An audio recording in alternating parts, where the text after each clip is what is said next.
Hey everyone, this is your favorite radio host, your only radio host, and favorite girl, of course, Corinne Lafont, broadcasting to you from the lovely island of Trinidad and Tobago in the Caribbean on Between the Lines. And you know, I always start my show off being thankful, or some people might say grateful or gratitude. Either one works for me. I'm more like thankful or gratitude. Yeah.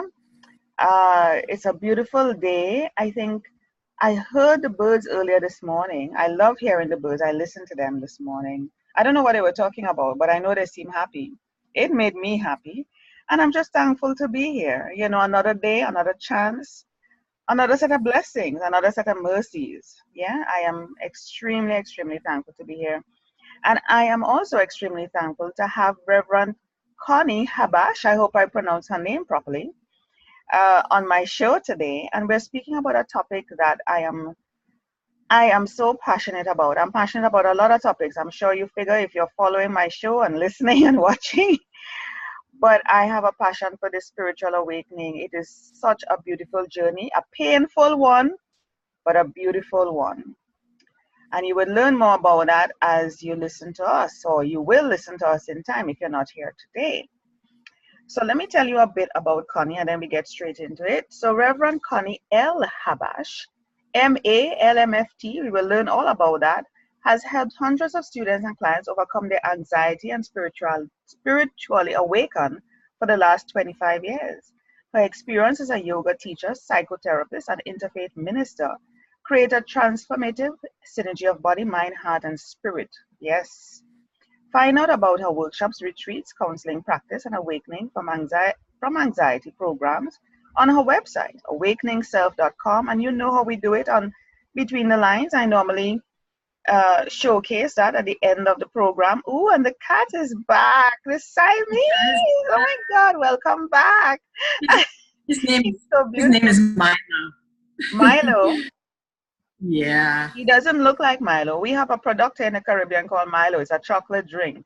So he's not Looks very chocolated. different.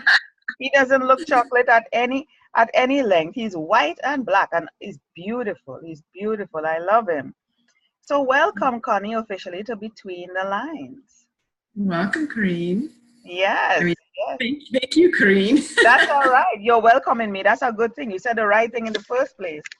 So, um, so spiritual awakening for those people who don't have an idea. But before I say that, I have been noticing, or probably it's just me, because I am on that journey, Connie. I am on that journey. And probably because I'm on that journey, I'm being led, I am seeing a lot of things about spiritual awakening.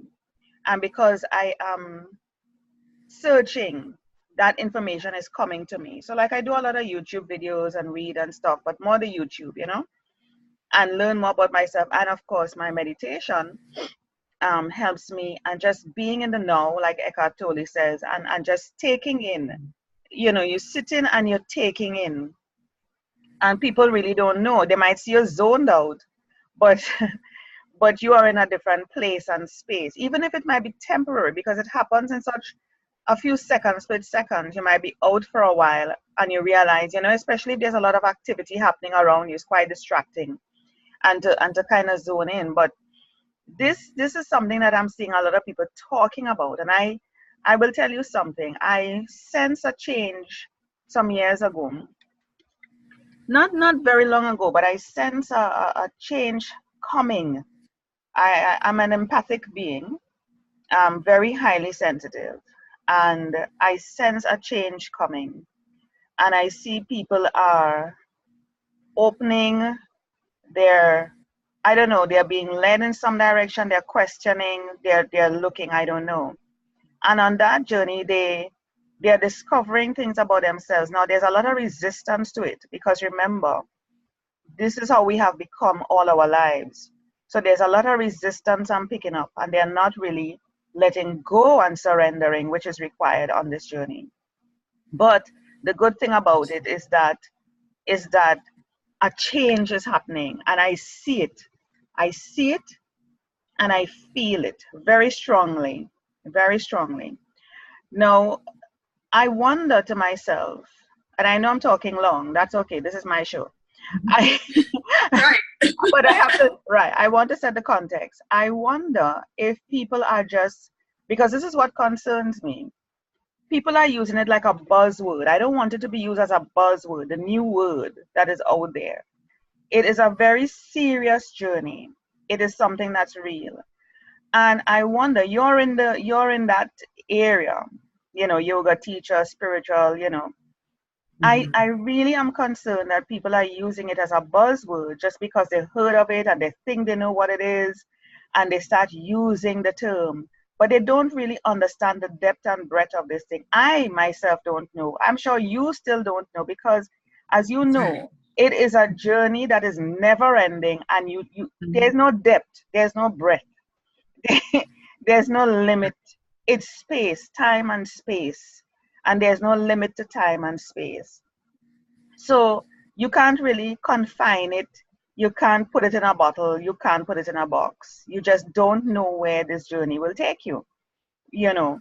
So I really am concerned with people just jumping on the bandwagon of spiritual awakening without understanding what it is. And I want you to really break it down, break it down, break it down, to help persons who don't understand know what it means, and to be able to identify, if it is possible to identify some sort of symptoms, signs, that they are becoming aware, because it is about awareness, that they are becoming aware, or something is prodding them, pushing them, or something, there's a catalyst, whatever that catalyst may be, to help them to move in that direction.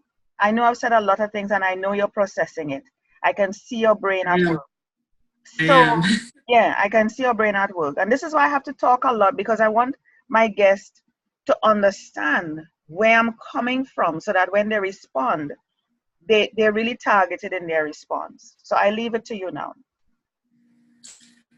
Well, that's a big topic, spiritual awakening. And the first thing that, well, first of all, I want to say that, like you said, Corrine, I am in my own process of awakening too. And I agree with you. It is an infinitely unfolding process and that might bother some people, right? Because a lot of us want to have an endpoint, right? Like, I'm awakened and now I'm done. But that's actually sort of what I would call a spiritual trap, because I found that anyone who thinks they're done has usually become caught up in ego. Mm, That there's kind of an illusion about that now I'm done and I'm perfected and I'm awakened, yeah. and I don't have any further work to do. There's always infinite unfolding of knowing that which is infinite. The divine spirit. That's what I use for God or goddess or Mm-hmm. whatever you want to call that, because Mm-hmm. there's thousands of names for that. Mm-hmm. It is an infinite presence, everywhere present. That means it has no end or beginning. So our process will be continually unfolding into that. And to me, that's exciting. Yes. That's like, there's just always going to be new adventure, new possibility, new understanding, new wisdom, new joy, even deeper and more expansive.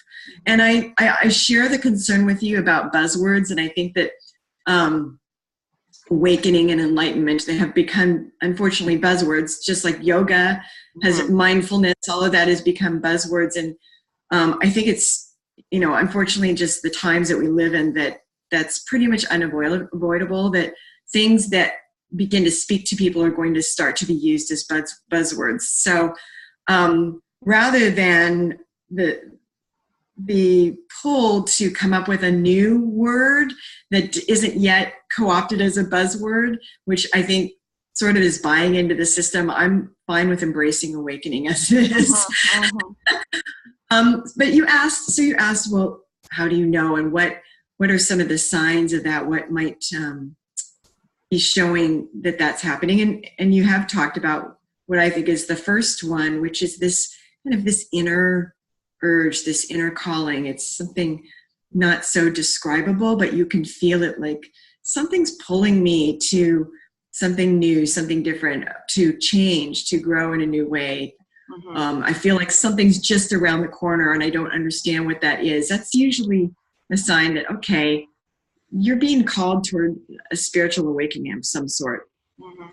And for me, the next process in that, well, I guess there's two main things. Is you talked about people kind of spacing out the power of now and being here in the present moment, but I think that's actually two very, very different things. And it might be interpreted similarly from the outside, but that when we're really in the now, when what I call being present, one of my main teachers, Leonard Jacobson, he's a teacher of presence. And when we are really present, we're not at all spacing out. The spacing out feeling is not present. It's, you know, kind of hanging out and your eyes kind of glaze over and you're sort of off somewhere else thinking, imagining.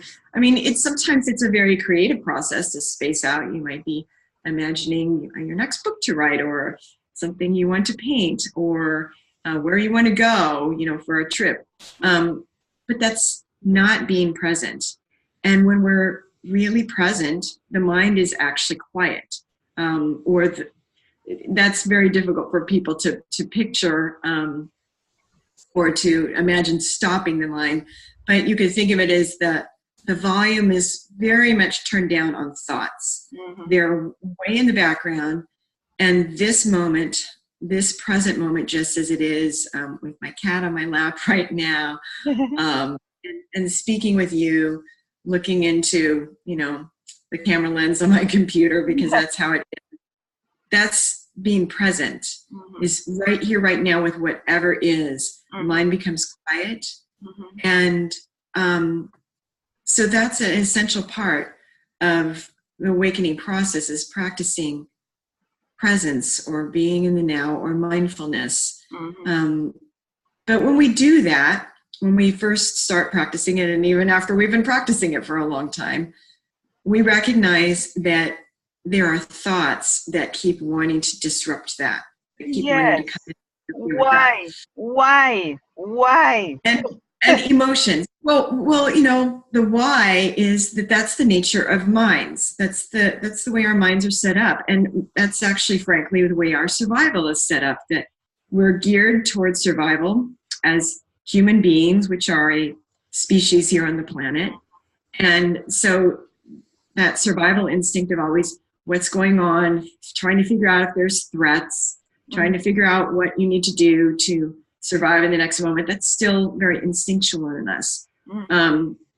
And that combined with the conditioning of whatever we were brought up with in our family and in our community and in our culture, creates certain mental patterns that are very insidious. If we dip into yoga philosophy here for a moment, there's a word in Sanskrit, it's called samskara, S-A-M-S-K-A-R-A, and it's referring to these very ingrained patterns that have been laid down in our mental space, our patterns of thoughts and reactions and perceptions, and I liken them to deer trails. Like if you've ever been in an area where there's deer, and then the hills, they make these trails, you know, through the brush, and they walk on them over and over again, and that's why they get worn, just like any human creating a path. And so these are very ingrained patterns in us, and they're hard to get rid of. They're hard to stop, especially when they're based on fear and worry and anxiety, which I deal with a lot with people. But the process of awakening and practicing presence brings to awareness what these patterns are. You start to notice the habits of mind, the way we tend to think and perceive things, the way we tend to react.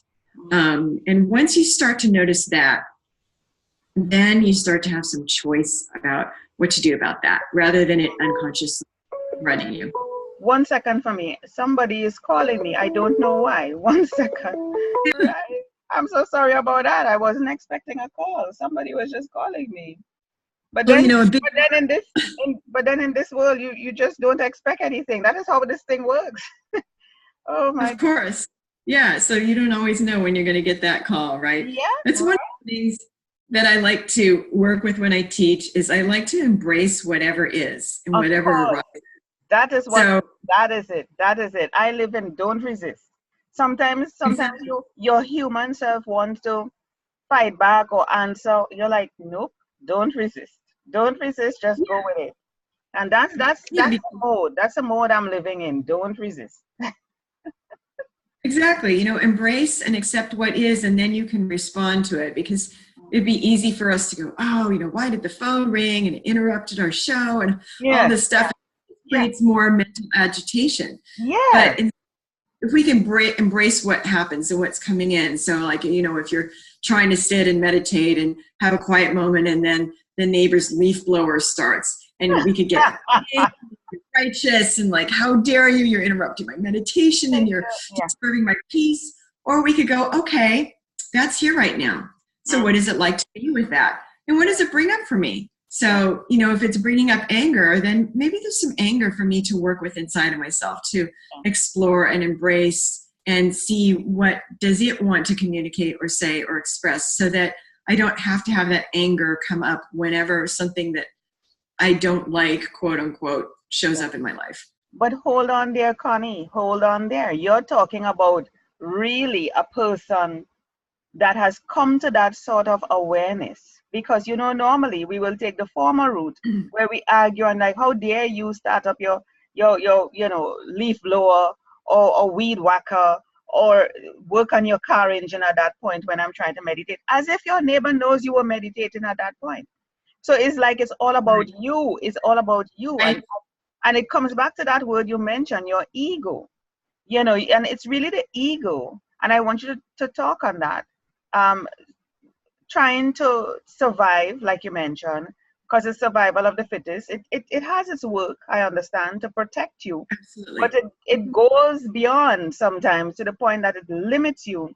And it has these voices that I believe keep replaying like a recording in your head, and it limits you at some point, I understand. I want you to explain that.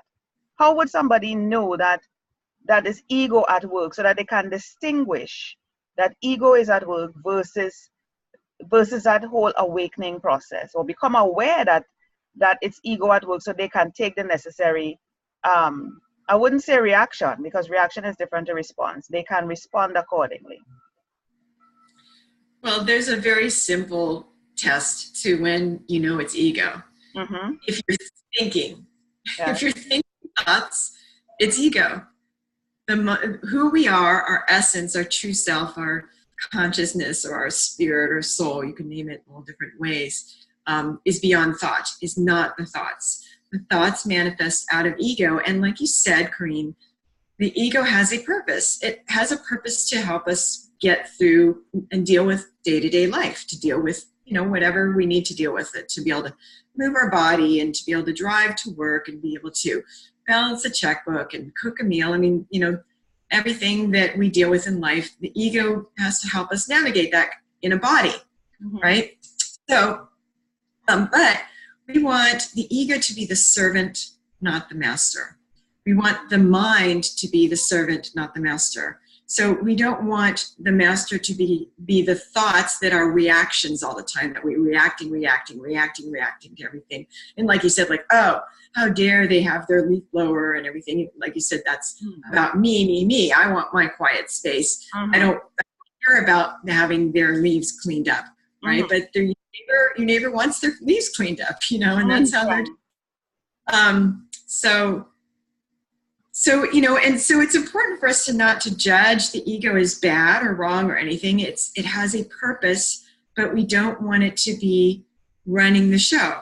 We want to be we want our consciousness, which is ever present and is witnessing the thoughts, therefore in charge of the thoughts and in charge of our lives. We want that to be driving the car rather than all of our reactivity taking us all kinds of places that we don't intend to go.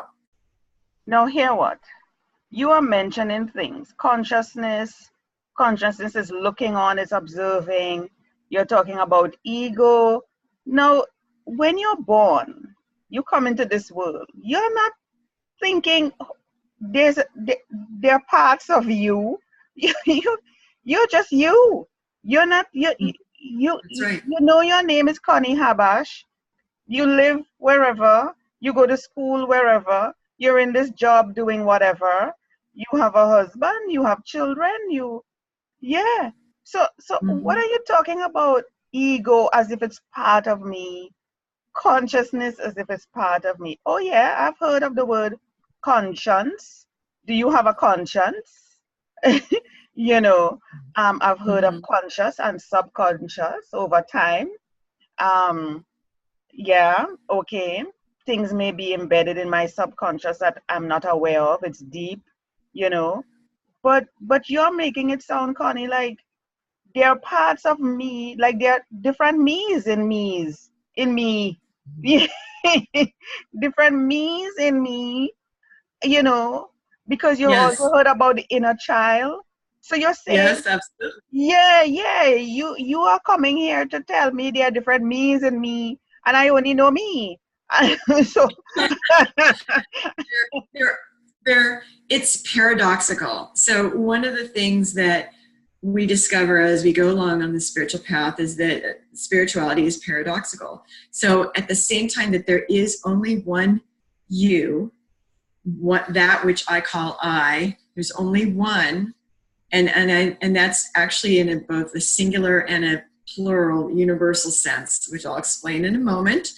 Um, at the same time, there are many me's. There are many, we might say, aspects of ego, like the inner child, like, our parent self, our I'm working at a job self, career person self, female self, male self, etc.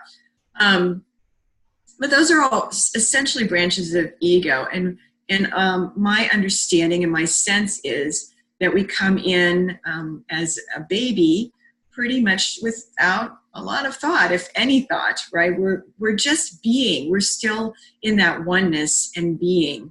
And that's consciousness. So consciousness, you bring up some different terms there, and it is helpful to distinguish them, because if we're looking at from a psychological lens, we have the conscience, with which consciousness, which we're aware of, and then the unconscious and subconscious, which we're unaware of or less aware of. The subconscious is just kind of below our awareness, and then whatever is conscious is what we're aware of in our thoughts. Mm-hmm. That's not the same thing as what I'm calling spiritual consciousness, which is that infinite presence within us. Everyone has it. Mm-hmm. That is aware. So I am aware of my thoughts.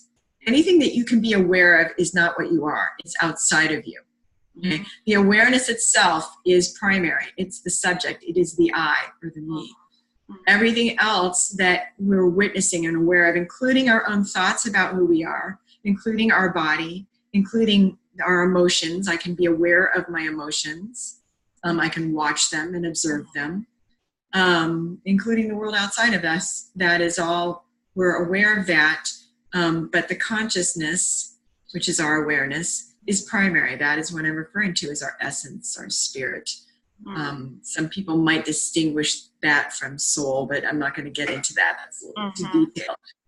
No, go ahead. I want you to continue your point. Uh-huh. No, go ahead. That's fine. I was going to pause. I was going to cough. Yeah, do whatever you need to. This is my show. Cough, drink your tea, drink your coffee, whatever. Yes. No, I'm thinking to myself, somebody listening to this, you're going through this.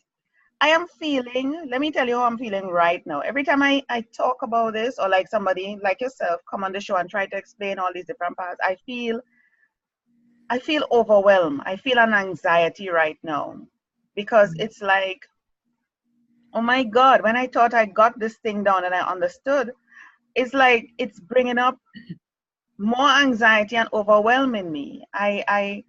and I think it's not that I'm talking at all because I'm expressing myself here to you live, real time. It's Right. because I have a sense of control. And Mm. if I don't have control over something, I go through overwhelm and anxiety. So it's like you're talking to me, Connie. And while I'm on the journey with you, might be at different places on the journey, and I understand within my own being and my own journey what that spiritual awakening and awareness is. You're coming now to give me additional information that is putting me in a more confused. So I'm like, what? I thought I had this.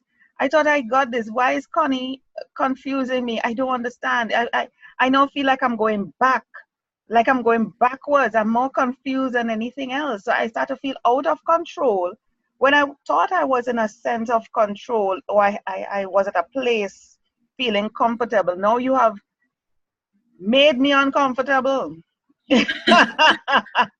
Welcome to the next step in your spiritual path. Thank you. Thank you. You are absolutely in the right place with that. And it's so that you are not alone. Everyone goes through that. We all want to be in control, don't we? I mean, I do too, right? And that's very common for that anxiety to come up. And notice how the anxiety gets stirred up from thinking about, oh, I'm so overwhelmed. This is too much information. I'm not in control like I used to be. Am I really in control? That's all thinking, right? So know that that's the source of the anxiety and the overwhelm is the thoughts. And this is one of the things that I talk about in my book, Awakening from Anxiety, is that I'm just losing my train of thought now. Is that, so that most of the time when we think we're feeling anxiety, we believe we're feeling anxiety, we're actually not feeling it. We're not feeling it in our body. We're not present with it. We're thinking it. We're thinking our anxiety. And those thoughts are what continue to repeat it and perpetuate it in our lives, is all the thinking about it. So if I might invite you, Corinne, right now, to be with me in your body. And, the thoughts are not bad or wrong. They're just thoughts, but we're not going to put too much attention on those thoughts. We can honor them like, okay, I recognize that overwhelm is there and all of what talking about. And I thought I knew all this. And come into what are your physical sensations in your body right now? What are you noticing? I don't really have any physical manifestations. I just feel something like in my heart area, that anxiety, that overwhelm. I that is what I think I feel. I know it could be confusing, but my physical body itself, I'm not feeling any pain. I'm not seizing up. I'm not seizing up. Right. What do you feel there in the center of your chest and your heart center? What is the sensation there? Is there pressure? Is there heat? Is there soreness? Is there a weight? What do you feel there? I really need to think about it. Lord, I shouldn't think about it. Feeling into it. I don't know. I'm wondering if it's a bit of heat. I don't feel soreness. Find the Pressure. words that I feel a little bit of pressure. I think I felt a little bit of pressure because when I feel that I have anxiety and overwhelm, I start to feel it in my chest.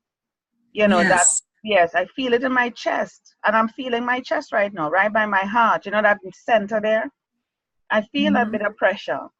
And what happens to me too is that I have to talk to myself and say, I recognize it, and I say, breathe. You got this. Breathe. Slow down. Take your time, one at a time. And even with my work, when I realize, oh my God, time is against me. I have things to be done. I may have started late and caused the whole reaction in the first place, but when I start to feel that overwhelm, my chest starts and the anxiety, and I recognize how my body is feeling. It's always in the chest, and I have to say, you got this. My spirit steps in. I hear my spirit come in and say, calm, breathe. You got this, one at a time. Don't pressure yourself.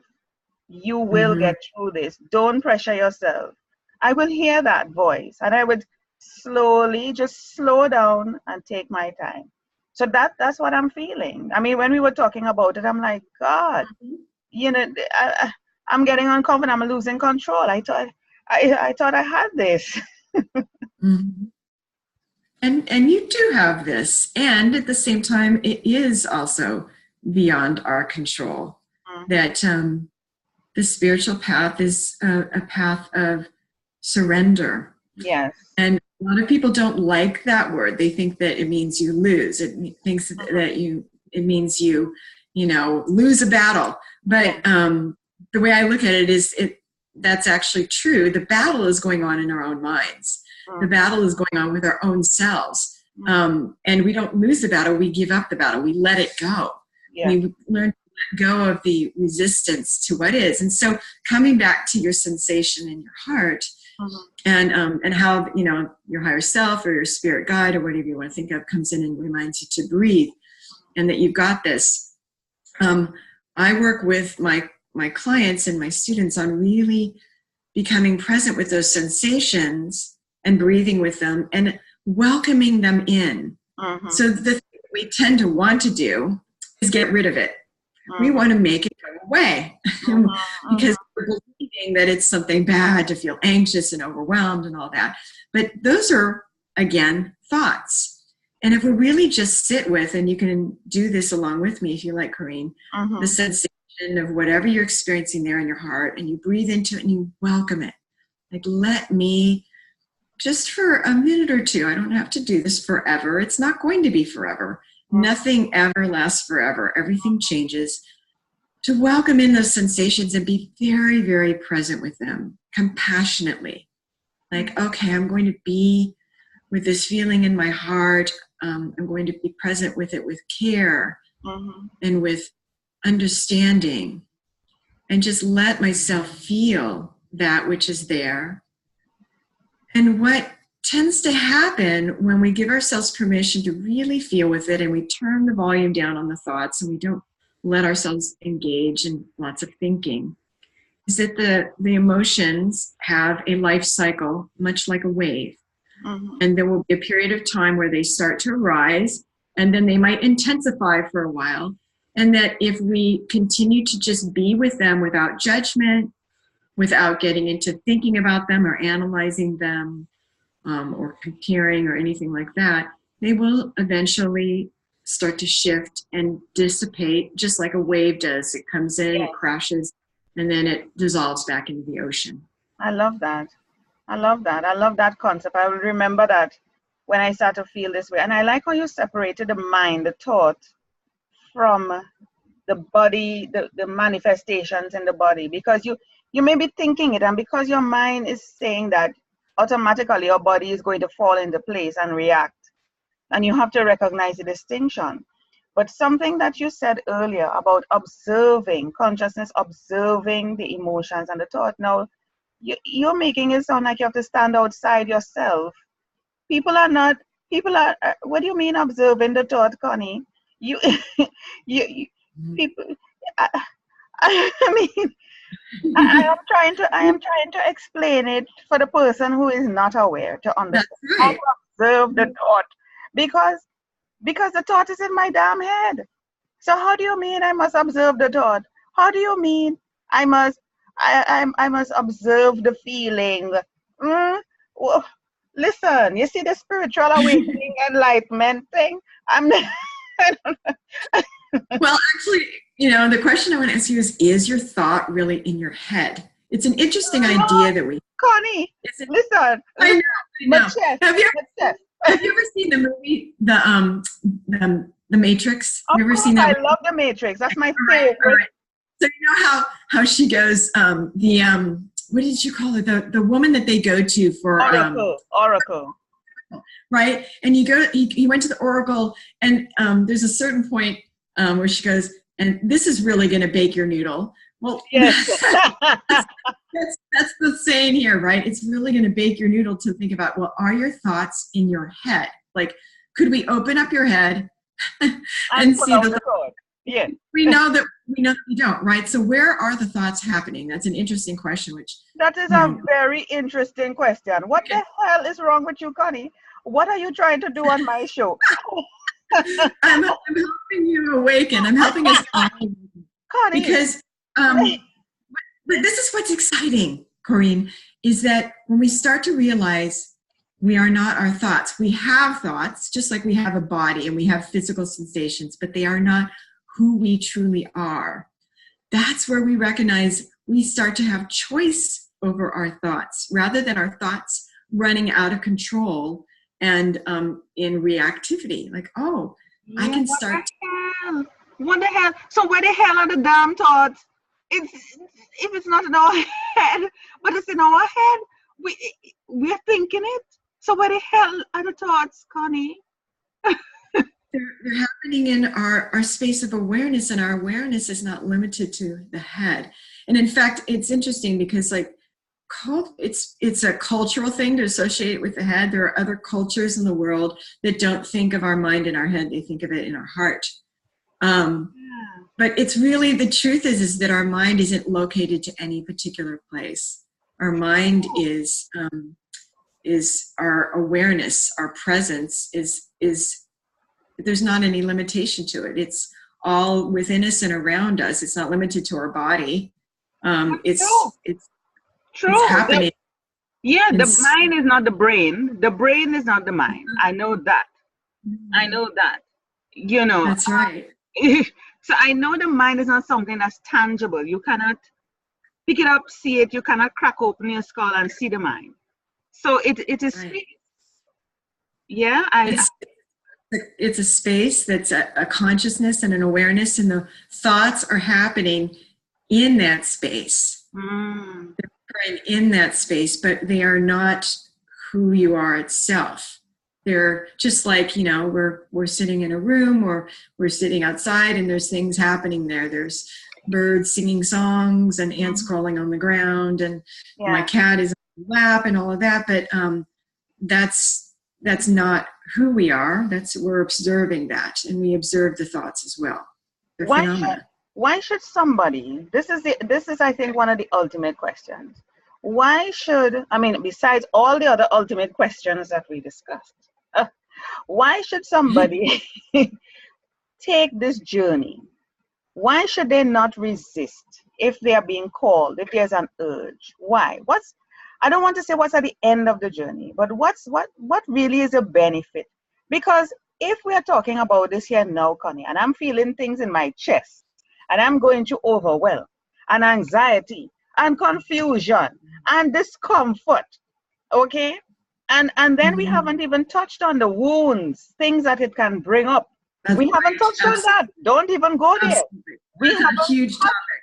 That is a huge, don't even go there this morning. Because that is another story. My head, as a matter of fact, as I mentioned, my head is hurting me just thinking about it. I don't want to dismiss that one. We don't have time to go into a lot of it, but those wounds do arise, and that's part of the awakening process, is healing and working with those wounds through some of the practices I'm talking about today.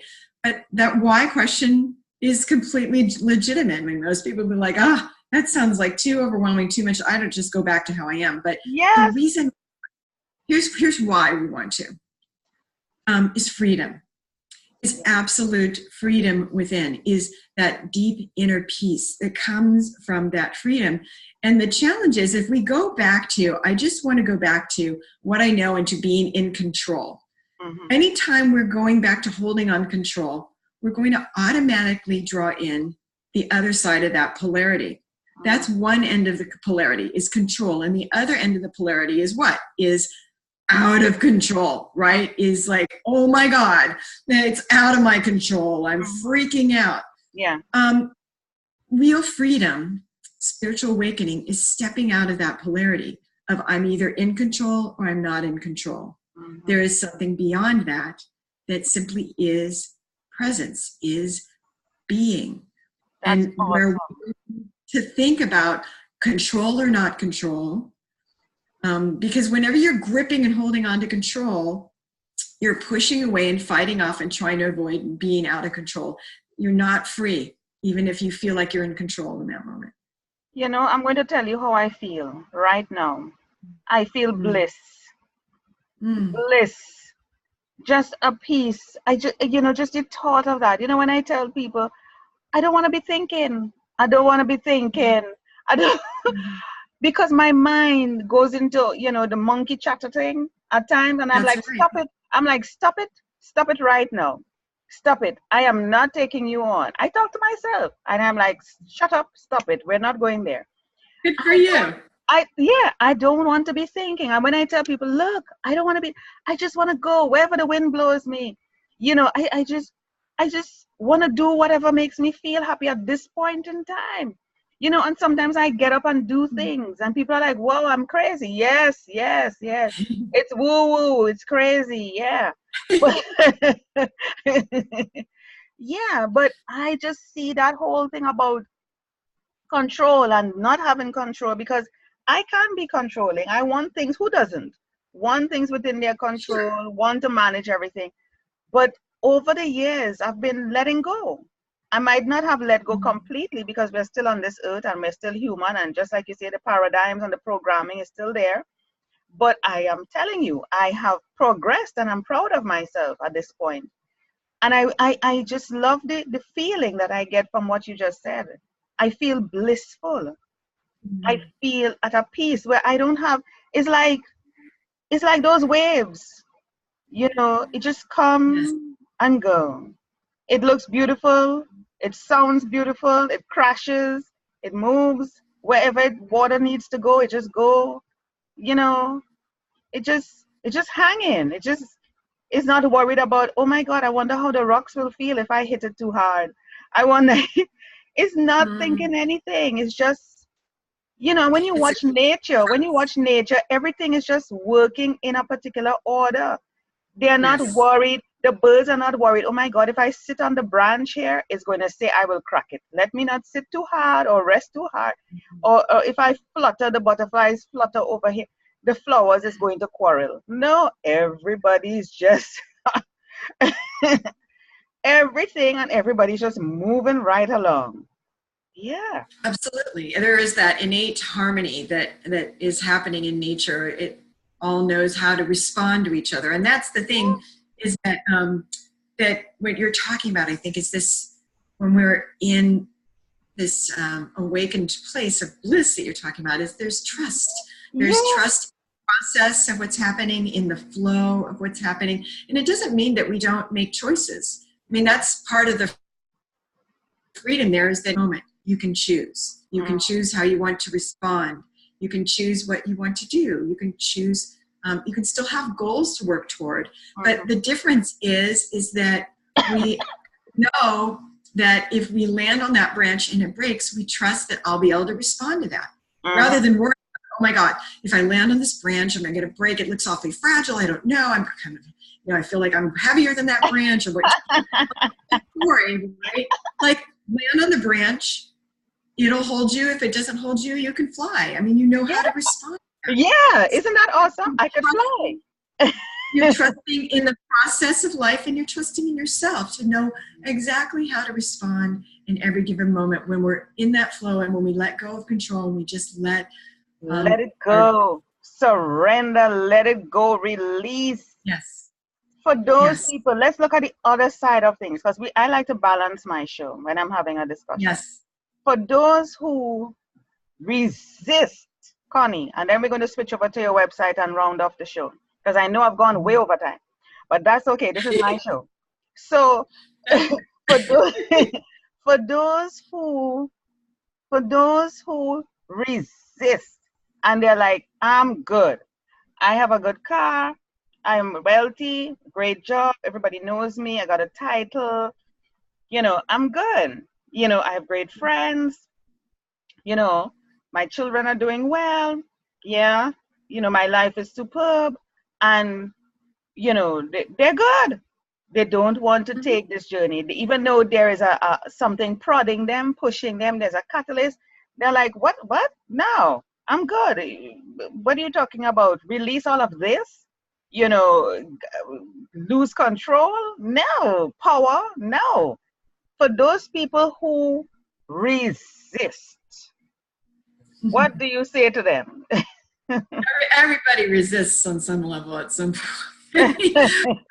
Resistances to move through. And you know what? I mean, the truth is it's a choice. Yeah. They don't have to. They can say no thanks. It's perfectly fine. It's a fine choice. Mm-hmm. But the thing is that if they are feeling that nudge, that urge, that calling, if they're feeling like something's poking and prodding at them, like, hello. Hello is right. The challenge is that if they keep holding on to keeping it everything as it is, that voice is likely to get louder. Oh, Jesus, listen to me. It's likely to get more intense and more strong until they're willing to pay attention to it. And, the spiritual journey doesn't mean that they have to give up their family and their job and everything else. I mean, that's not necessarily what it's about. It's about letting go of all the thoughts, beliefs, and perceptions we have about what is in our life and who we are. Connie, I am going to tell you something, and then we're going to switch to the website. I am here listening to you and shaking my head. Fortunately, you cannot see me, but look here. You see, when you mention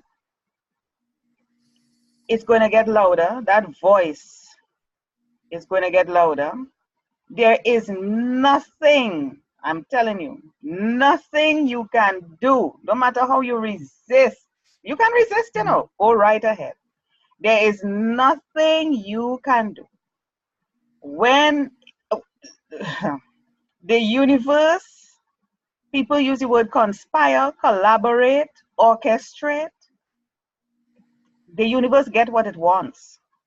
If it sees, because it's for your greater good, if it sees that you are not going in the direction that it wants you to go, the divine wants you to go for your own greater good, and you're ignoring, it will give you time, It will give you time, space and time to do all what you want. But it will keep nodding. It will keep prodding. It will send people. It will create situations. You will lose things.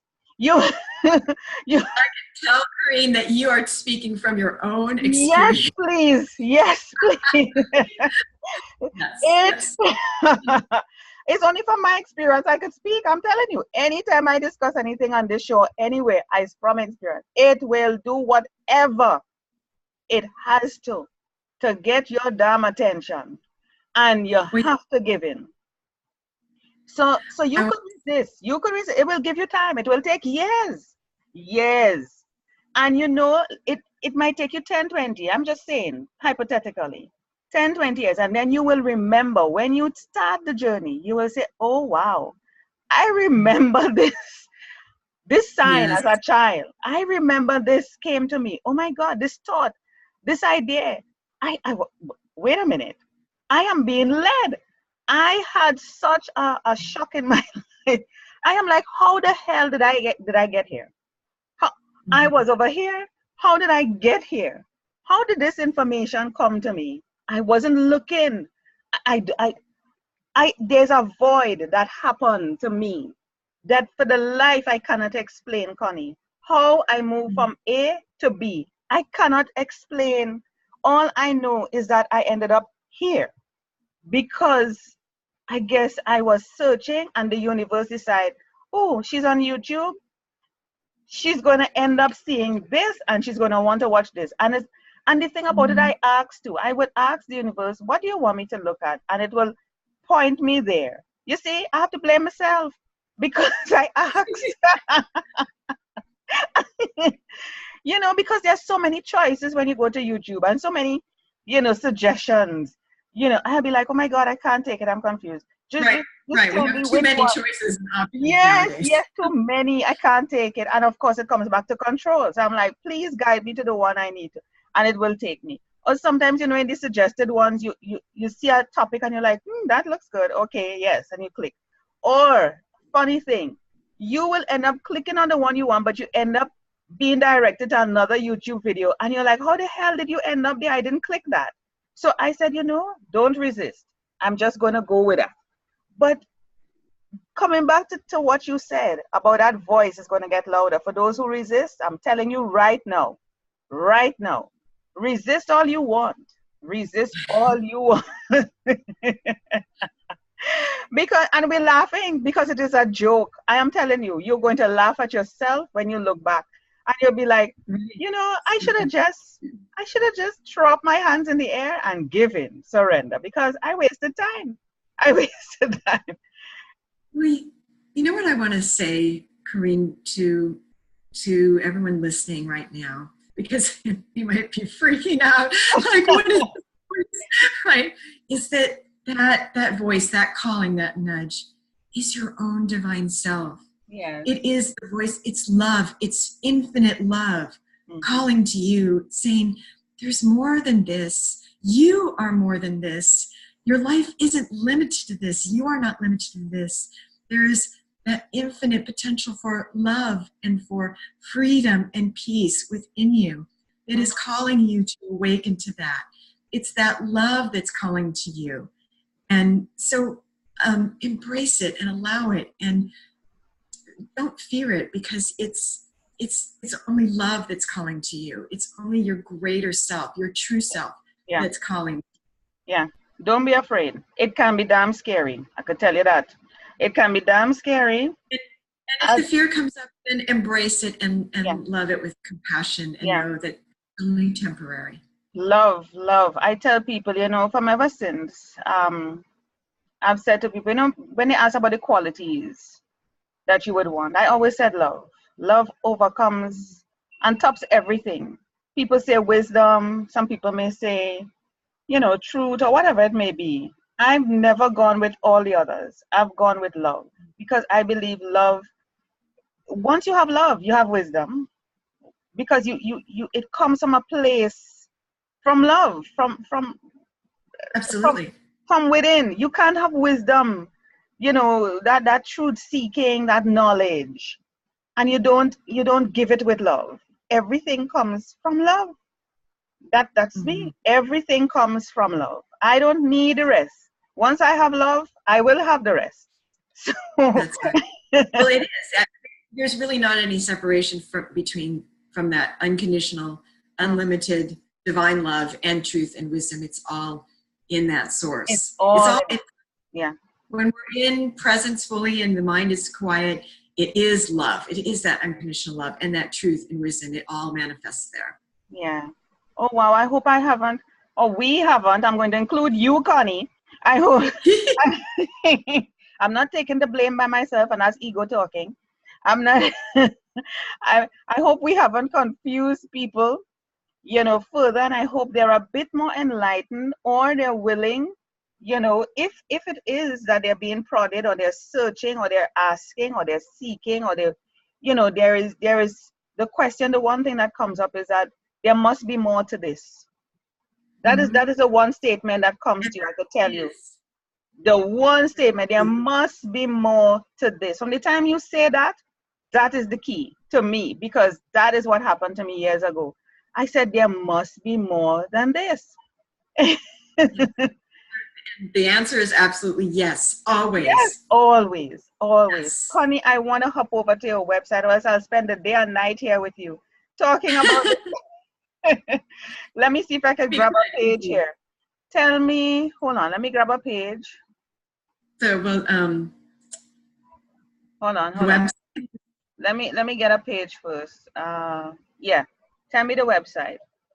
awakeningself.com. So the word awakening, and then the word self, as in yourself, S as in Sam, ELF as in Frank.com. Yeah. And on there, I have about my current book, Calm and Confident. Hold on. That's on Kindle right now. Hold on. I'm going to screen share. You hold tight. Let me see. Share here. So, yeah, there you are. Let me move you out of the way here. And there's my book, Calm and Confident. And on that page, if you click on that, it's also under offerings, my book. Where is your book? Where is your book? I'm not seeing it. So if you go, well, it came by on the slideshow, but if you go up there under offerings. Oh, under offerings, yeah? Mm-hmm. Yeah. Uh-huh. Oh, And yeah. Connie's book. Mm-hmm. There we go. Now, this book is it's right now it's on Kindle. It's self-published. It's going to be re-released later this year under the title Awakening from Anxiety, a spiritual guide to living a more calm, confident, and courageous life. And it'll be available in all formats. Then it'll be in print, and it'll be expanded too. I have a whole new section coming in the new book. But here, like, people can take this free assessment and find out, if they have anxiety. Like, everybody has anxiety. Just take the damn and when you do, I give them a practice to do to help them calm when they take that assessment. So, but there's tons of things on my website. I have radio shows, I have my blog, and I have articles that I've written. There's all kinds of resources there for people's inspiration, and they can subscribe to my newsletter, of course, and then receive my monthly blog and my monthly inspirations in my newsletter, and know about my upcoming events, both here in Northern California and also online. I'm going to be doing a program called Awakening from Anxiety online. Nice. I love the background image. It's very peaceful. I love it. I love the yellow. Something with me and yellow. Yellow flowers seem to attract me. I don't know. I just have a thing for yellow flowers. It's bright and lively. So it changes. I have all kinds of scenes from nature because I very much connect to the divine through nature. Yes, I love it. I love it. It's beautiful. I love it. It's peaceful. I love it. Okay, so people can get a copy of your book on Amazon, and as well as you can see, there's a lot of stuff here. So I want persons to check out awakeningself.com. And of course, you can always go here and learn more about Connie. Yeah. And her shop and resources. There's so much. Just take your time and go through the website. Yeah. And you'll be able to get a lot of stuff here. And of course, get her newsletter. There's a lot. There's a lot. Let's look at what's happening on the writing here now. Let's take a peep. Yeah. Okay, beautiful. Tell us a quick bit about this. I have a lot of articles archived there about spirituality, personal and spiritual growth, yoga and yoga philosophy, the seasons. So if they scroll down there on the left, you can see, you can go through my articles. You can look them up by subject. You can look them up alphabetically. Nice. So also there's a search function at the top that people can look up at. Like if they want to look up presents, they can search on that. Please. Yes, please. So this is a very good follow-up support to our discussion. So if what we said on Between the Lines confused you or intrigued you, either way, you come here. Mm-hmm. Come here and do a search for anything. Let's quickly just do that. Let's do presents. Let's see what happens. Just for the sake of it, let's see what happens. And boom, there we go. Things that will tell you or mention the word presence in it. Yeah, a deeper level of self-care. Look here, that's another thing. Self-love and self-care. Let's not go there this morning, Connie. That's right, we'll have another hour. Let's not go there, Connie. And looky here, didn't I mention butterfly this morning? I mentioned butterflies. 5 things a butterfly taught me. Just like how I said I need to check out about a cat. 5 things a butterfly taught me. Yes. I will tell you something. Animals, and I say to people all the time, we have been trained to believe that humans are more, I wouldn't want to say aware, but on the totem pole in the animal kingdom, we are supposed to be at the top because why? We could speak, we supposed to have intelligence. But I don't believe that. The animals are more intelligent than we are. I am telling you. And nobody could convince me otherwise, if we can just observe and learn from animals, all different species, as to how they get along, and I'm talking about it, and it comes back to what you said, harmony. They relate so well, even though they have survival and they have to eat each other or whatever it may be. It doesn't matter. That is survival. That is part of the animal kingdom. But in terms of that whole awareness, I think they're so much more aware than we are. And if we learn from them, we'll be able to achieve that sense of divine, that sense of spiritual awakening that we seek for those of us who seek it. Any final thoughts on that? Well, I agree with you. I think animals have their divine consciousness, and they are masters of presence. Mm-hmm. They are fully present in the moment. Mm-hmm. They're not worried about the future or thinking about the past, comparing and judging themselves. They are being that which they are fully in that moment and in every moment. And that's definitely something we can learn from them. And they can be our teachers. They are my teachers. Mm-hmm. Mm-hmm. Plants too. Yes, yes. Another topic, Connie. We'll have to do another show. Yeah. Connie, Connie, this has been awesome. I thank you for starting my day off, because you're my first show for the day. I have a couple of others. And well, I'm being interviewed, as a matter of fact, shortly, so I need to get to rush towards that. But I am so thankful to have you on my show, Between the Lines. You have me confused. I can't even remember the name of my show. I am so thankful. I am so thankful to have you and to take me further and to give me things to think about or to ponder on or to meditate on. Not only today, you know. I really appreciate you for sharing, and definitely we have to stay in touch. Thank you so much. Absolutely. I feel so grateful for this time we've had together. I feel such a connection to your heart. Yeah. And so thank you so much, Corinne, for having me on the show. And I'm so grateful for the listeners here. I feel connected to all of you, even though you're not here with us in real time. You're here with us in the timelessness of spirit. And it was a delight to spend this time with you today. Yes. Thank you so much, Connie. I appreciate it. When we touch back base again, I should be further along, or probably further confused. We all will. We all will. Further confused. Either way, I'm further along. Thank you. It's part of the path. Many blessings, Corinne. Thank you so much. Thank you.